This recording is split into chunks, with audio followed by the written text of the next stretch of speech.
Bismillahirrahmanirrahim. Assalamualaikum warahmatullahi wabarakatuh. Selamat pagi anak-anak.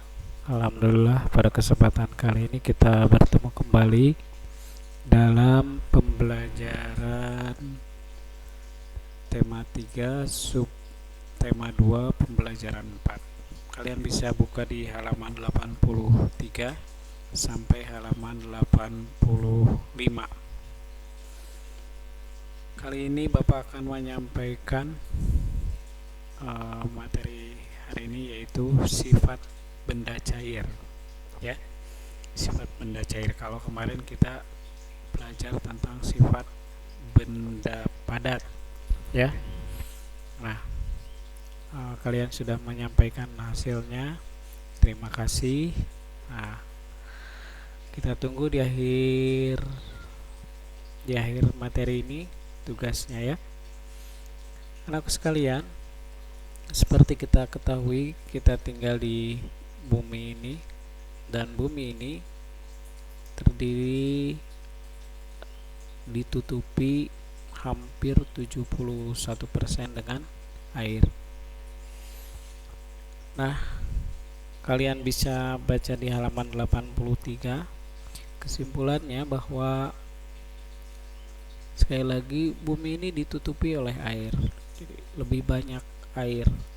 Cuman air itu lebih banyak air laut ketimbang air tawar. Dari jumlah air yang ada di bumi ini, 97% air berupa air asin, dan sisanya adalah 3%-nya air tawar. Itu pun 2/3 ada di kutub, dan air tawar ada di dalam tanah. Yang selanjutnya, air itu merupakan sumber kehidupan bagi manusia dan sangat penting. Makanya kita harus hemat dalam menggunakan air. Anak sekalian, banyak di sini contoh-contoh benda cair dalam kehidupan kita sehari-hari di rumah. Di antaranya ada benda cair itu, contohnya adalah minyak misalnya. Ini minyak, ya. Kemudian susu, madu, bensin, saus kalau ada di dapur, ya. Kemudian kecap, air teh, ya, air sirup. Nah, pada saat di rumah kamu pernah melihat air dalam gelas yang tumpah. Bagaimana bentuk air tersebut? Pada saat di dalam gelas dia bentuknya gelas. Tapi pada saat dia tumpah, bentuk air itu tercecer mengikuti tempatnya, yaitu lantai. Nah, jadi bentuk air tumpah tidak sama dengan bentuk air yang ada di dalam gelas. Kalau bentuk air itu di mana? Di ember, dia akan berbentuk ember. Kemudian di gelas, dia akan berbentuk gelas. Kalau di dalam botol, dia akan berbentuk botol. Kalau dalam plastik, dia seperti plastik bentuknya. Nah, dia akan mengikuti, bentuknya akan mengikuti tempatnya. Itulah sifat air. Yang selanjutnya, kita coba mengidentifikasi sifat benda, ya. Benda cair.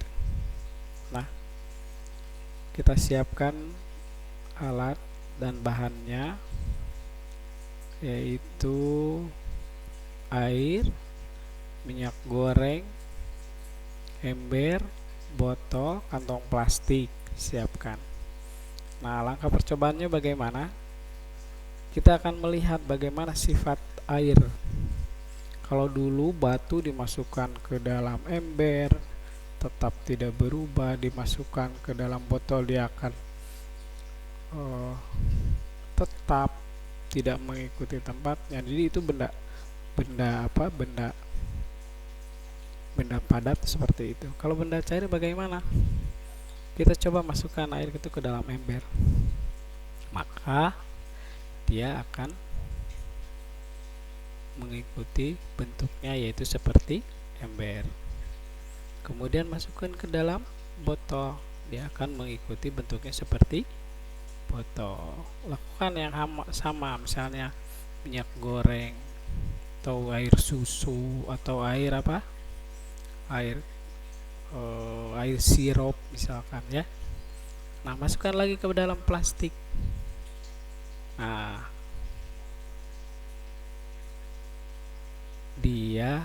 air itu akan mengikuti tempatnya.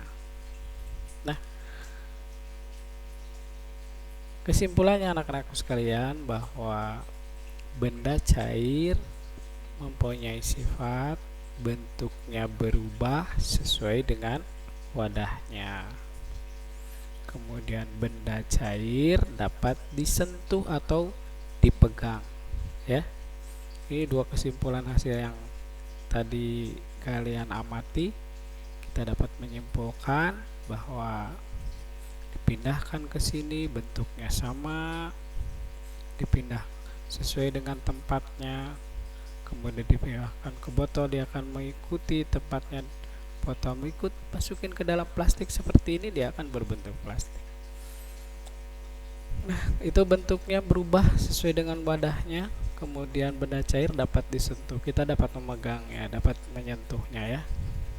Nah, tugasnya kalian sekarang, nah nih, buat tabel. Ini tabelnya ada di halaman 85 ya, di atas ya. Nah, bagaimana kalian tuliskan benda-benda benda cair yang kalian teliti, baik air atau minyak goreng atau air susu, misalkan air sirup, air teh ya. Nah, semuanya itulah benda cair. Bagaimana bentuknya?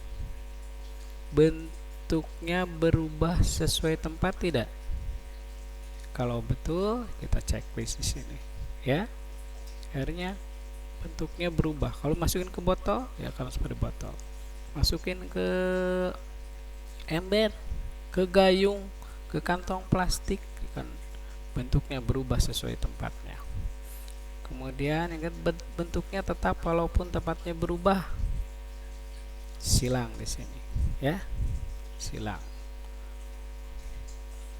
Kemudian dapat digenggam atau disentuh, di sini di checklist ya. Air dapat disentuh atau dipegang ya. Nah, tidak dapat dipegang atau disentuh, di silang ya. Kalian tuliskan beberapa bendanya, silahkan di buku tulis saja, di buku tulis ya, buku tulis. Sebab ada beberapa, misalnya kalian menulis 5, tuliskan 5 benda-bendanya. Nah, setelah melakukan percobaan di atas, kamu dapat menjelaskan sifat benda cair. Apa benda cair? Seperti tadi sifatnya ya. Bentuknya berubah sesuai dengan wadahnya. Benda cair dapat disentuh atau dipegang. Demikian anak-anak, kali ini yang Bapak sampaikan. Terima kasih. Mudah-mudahan kalian tetap semangat, dan tidak lupa kita selalu berdoa ya. Terima kasih. Assalamualaikum warahmatullahi wabarakatuh.